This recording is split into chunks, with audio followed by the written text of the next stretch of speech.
They arrived under a clean blue sky, the kind that usually meant a quiet day, the kind that made what followed feel wrong before it even began. Dust rose first, then the sound of hooves, steady and unhurried, as if the riders had nowhere else they needed to be. From the fence line, the boy looked up and felt his chest tighten. Something about the way they rode, straight-backed, calm, certain, told him they weren't lost. The ranch sat alone at the edge of open land, weathered but standing. It had always stood.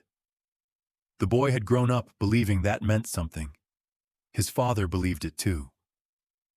When the three men stopped in the yard, the old rancher stepped onto the porch without being called. He didn't reach for anything. He didn't ask what they wanted. He already knew. One of the men smiled, friendly enough to fool a stranger. His voice was smooth, almost polite, the way men spoke when they expected agreement. He talked about progress, about new ownership, about how land like this was wasted on one family when it could serve a bigger purpose. He said it wasn't personal. It never was, with men like him. The father listened without interrupting.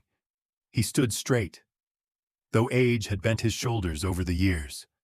When the man finished, the yard went quiet. Even the horses shifted, uneasy. "No," the father said, just one word. Calm, unshaken. The smile faded, not into anger, but into something colder. The men exchanged looks, not surprised, not disappointed. Prepared. One of them dismounted. Another followed. They moved like this wasn't the first time they'd heard that answer. The boy took a step forward before he realized he'd moved. His mouth opened, but nothing came out. He had never seen his father back down, but he had also never seen him outnumbered. The first shove knocked the old man off balance. He hit the dirt hard, the sound sharp in the quiet yard. The boy shouted then, his voice cracking, useless in the open air. He ran, or tried to, but his legs felt heavy, like they belonged to someone else. It was over quickly, not loud, not frantic. The men didn't rush. They didn't need to. They did just enough to make their point, then stepped back as if checking work they expected to pass inspection. The father lay still, breathing shallow, dust clinging to his clothes. The boy dropped to his knees beside him. His hands hovered, unsure where to touch, afraid of causing more harm. His father's eyes were open, fixed on the sky, and for a moment the boy thought he saw regret there, not for himself, but for what his son was seeing. One of the riders cleared his throat. "This could all be easier," he said, his tone gentle again. "We're giving you time. That's more than most get." He turned his gaze to the boy then, really looking at him for the first time. Measuring. The look lingered longer than it needed to. "We'll be back," the man said. "Next time, we expect an answer that makes sense." They mounted up without hurry. The dust settled behind them as they rode away, leaving the yard too quiet, too empty. The boy watched until they were gone from sight, until the sound of hooves faded into nothing. Only then did the weight of it sink in. He had seen his father hurt before, cuts, bruises, the slow toll of years, but never like this. Never laid low by men who acted as if they owned the world. Fear came first, sharp and cold. Then anger, hot and confusing, with nowhere to go. He wanted to believe someone would come, that there was a rule, a law, something bigger than those men. But the land stretched wide and indifferent in every direction. The ranch had always been on its own. As he helped his father inside, the boy understood something he had never faced before. This wasn't over. What had happened wasn't a warning meant to scare them into silence. It was a beginning, and whatever came next would not be stopped by asking for help the usual way. Night settled over the ranch without comfort. The house, once full of small sounds and routine, felt hollow now, as if it were holding its breath. The boy moved quietly, bringing water, tearing cloth into strips, doing what little he could. His hands shook, though he tried to hide it. He had never felt so young inside his own skin. His father lay on the narrow bed near the fire. The lamp burned low, throwing soft light across the room. Every breath the old man took sounded like it cost him something. Still, his eyes stayed sharp, following his son as he worked. "You don't have to rush," the father said, his voice rough but steady. The boy nodded, though he didn't slow down. He finished tying a clean strip of cloth and stepped back, unsure what else to do. Silence filled the space between them, thick and heavy. Outside, the wind moved through the grass, brushing against the walls like a reminder that the world had not stopped. After a while, the father spoke again. "Sit down." The boy obeyed. He pulled a chair close enough to hear every breath, every small sound.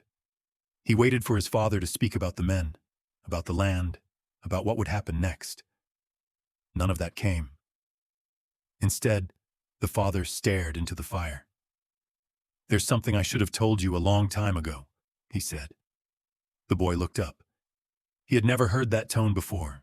Not regret exactly. Something quieter. He leaned forward, afraid to miss a word. Years ago, his father had been riding alone through dry country. He wasn't looking for trouble or reward. He was just passing through. That was when he found a child collapsed in the heat, barely alive. No family in sight. No road nearby. "I could have kept riding," the father said. "No one would have known." But he hadn't. He carried the child for miles, shared what little water he had, and followed tracks until he found the people searching for him. They had taken the child without words at first, watching closely, careful. Then an elder stepped forward. There was no shouting, no thanks spoken out loud, just a look that stayed with him. "They don't forget," the father said quietly.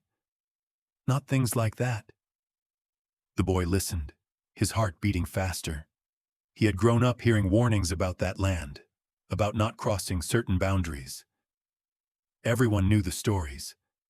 Fear had a way of passing itself down, same as land or names. "You never told anyone," the boy said. The father nodded. "Didn't seem right to trade on it. A good deed's supposed to end where it begins." The fire cracked softly. The boy thought of the men who had come that day, their calm voices, their certainty. He thought of how small the ranch felt now. "They're coming back," the father said. This time it wasn't a guess. "And I won't be able to stand again. Not like before." The boy felt something settle in his chest. Fear was still there, but it was changing shape, turning into something sharper. "There's no one else," the father went on. "Law won't reach this place in time. Neighbors won't risk it. I won't ask you to do anything, but you need to understand what this means." The boy stood slowly. He walked to the door and looked out into the dark. The land stretched away, quiet and watchful. For the first time, he didn't see it as empty. When he turned back, his voice was steady. "If they remember," he said, "then the debt isn't finished." The father studied him for a long moment. "That road is dangerous." "I know. And once you step onto it," the father said, "you don't decide how it ends." The boy nodded. He had already accepted that. Some choices didn't come with comfort, only direction. Before dawn, he packed what he could carry. The house stayed dark. The fire burned low. His father slept or rested, and the boy did not wake him. He paused at the door, listening to the slow rhythm of breathing, fixing it in his memory. Then he stepped outside. The horse shifted under him as he mounted. The boy didn't look back when he rode away. Not because he didn't care, but because looking back would make it harder to keep going. By the time the first light touched the horizon, he was already heading toward land most men avoided, carrying a story older than himself and a decision that could not be undone. The land changed as the boy rode deeper into it. The open stretches gave way to narrow paths, stone rising on both sides, the air growing still and heavy. Every sound felt louder here.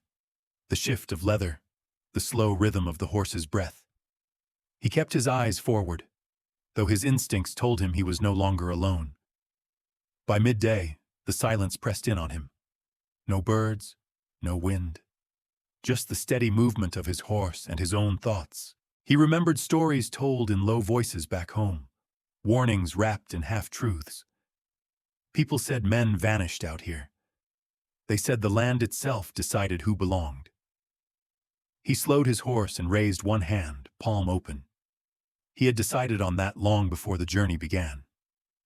If this was where it ended, he wanted it to end honestly. Shapes appeared on the ridges, so still they might have been part of the stone.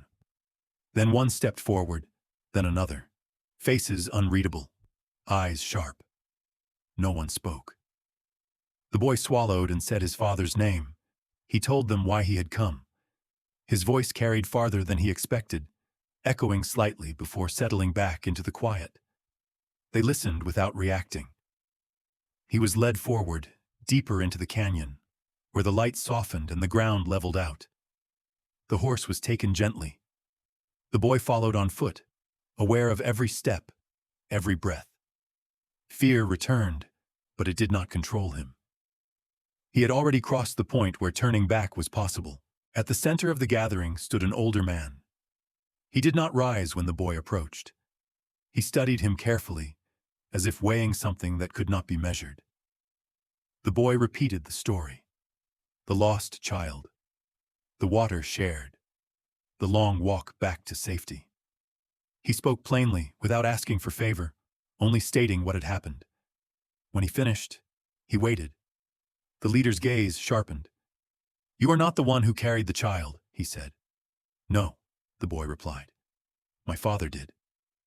Silence followed. Long enough for doubt to creep in. Long enough for the boy to wonder if he had misunderstood everything. Then the leader spoke again. "Why are you here then?" The boy hesitated. This was the moment he had feared most. He could ask for help. He could describe what had happened at the ranch. He could paint himself as helpless.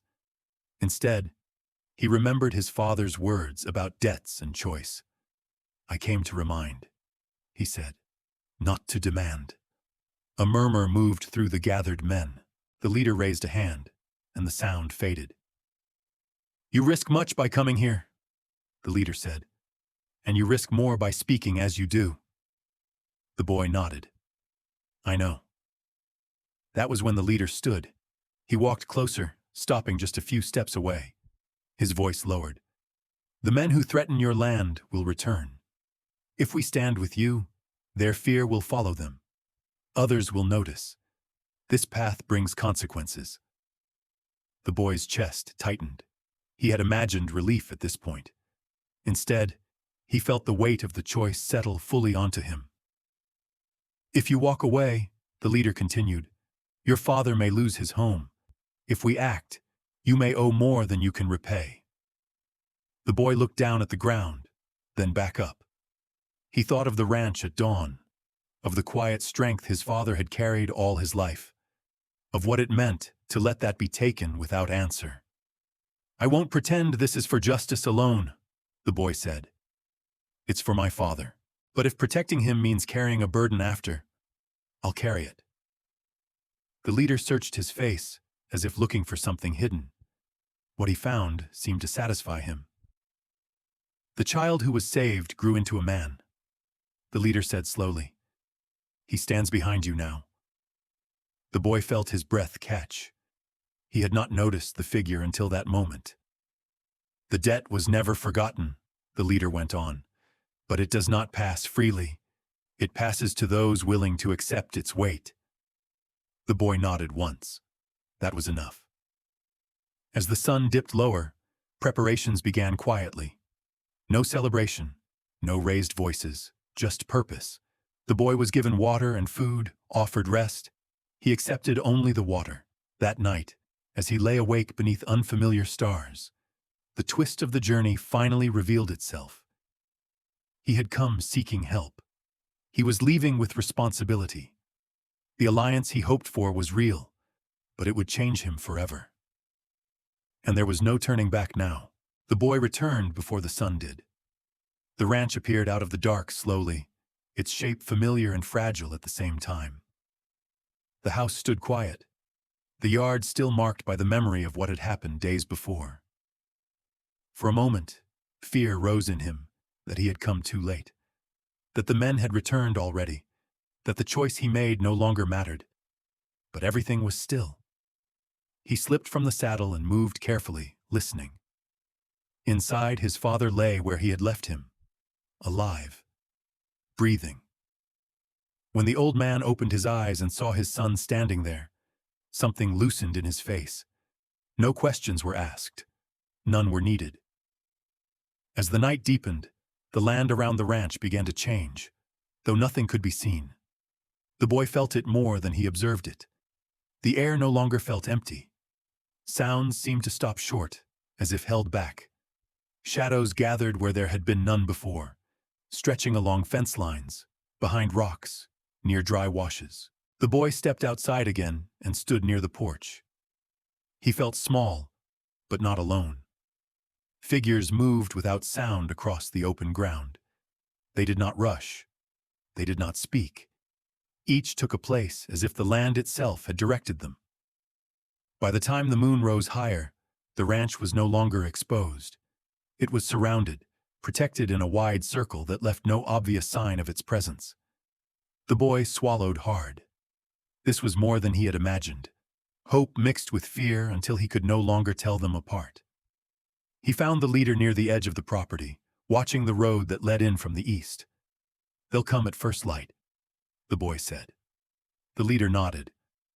"They always do." Nothing more was said. There was nothing more to say. The hours stretched.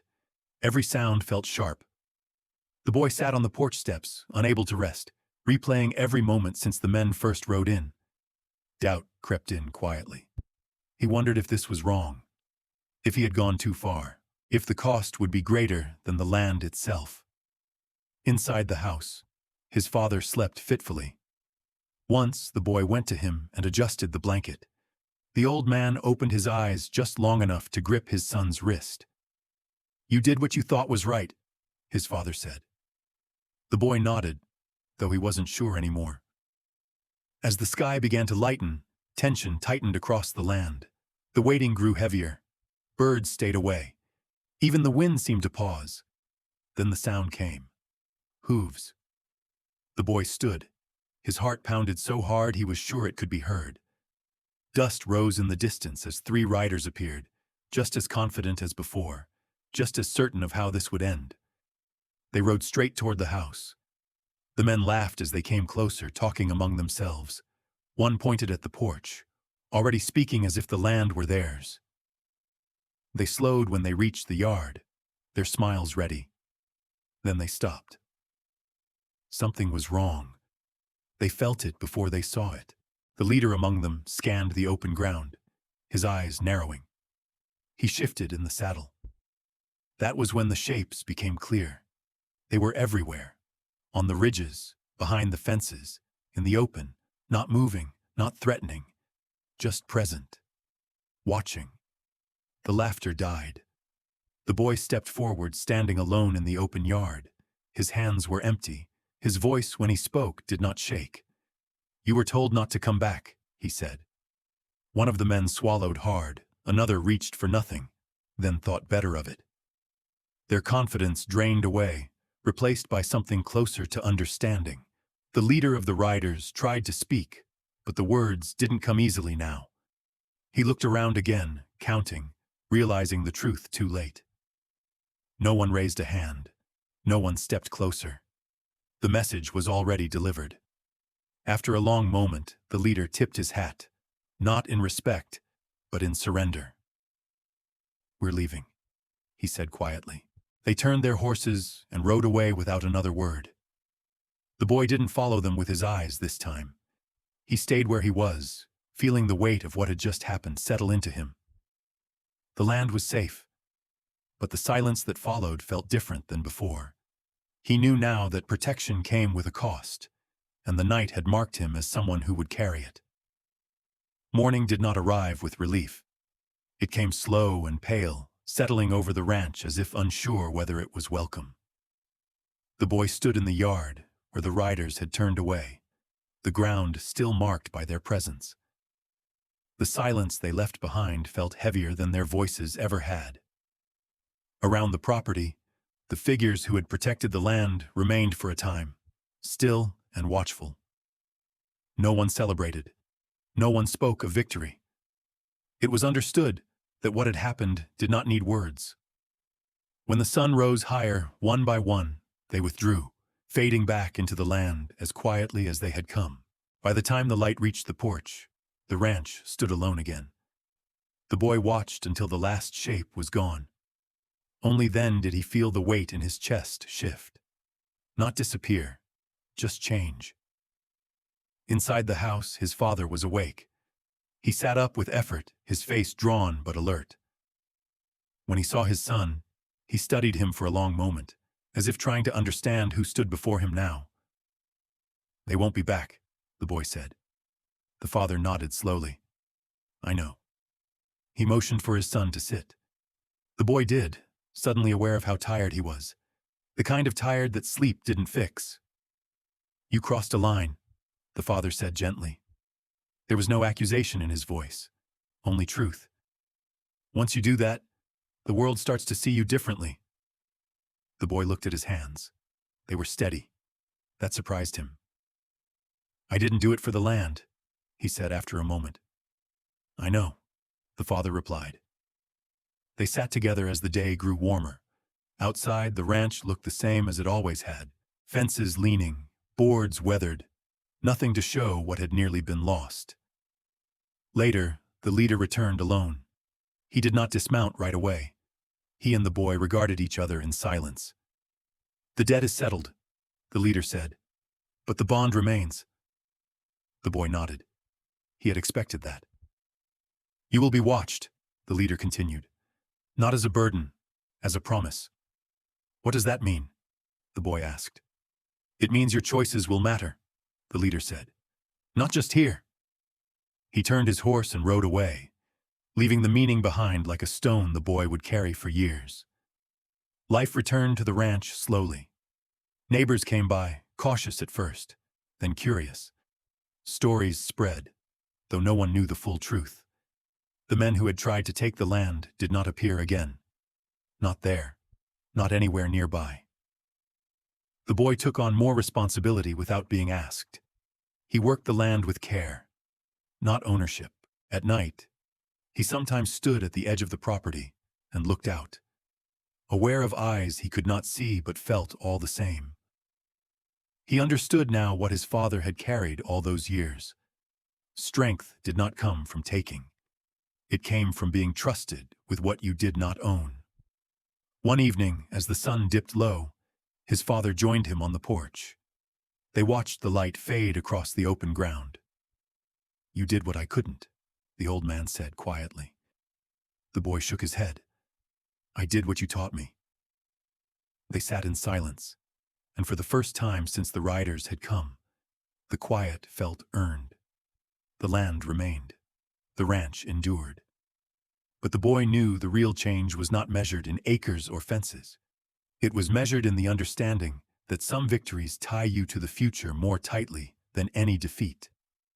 As darkness settled, the boy stayed awake, listening to the sounds of the night. Somewhere beyond sight, a promise held firm, and he knew, with a certainty that would never leave him, that this story was not just about what had been saved, but about what had been entrusted to him. A weight, a duty, a legacy, one that would follow him for the rest of his life.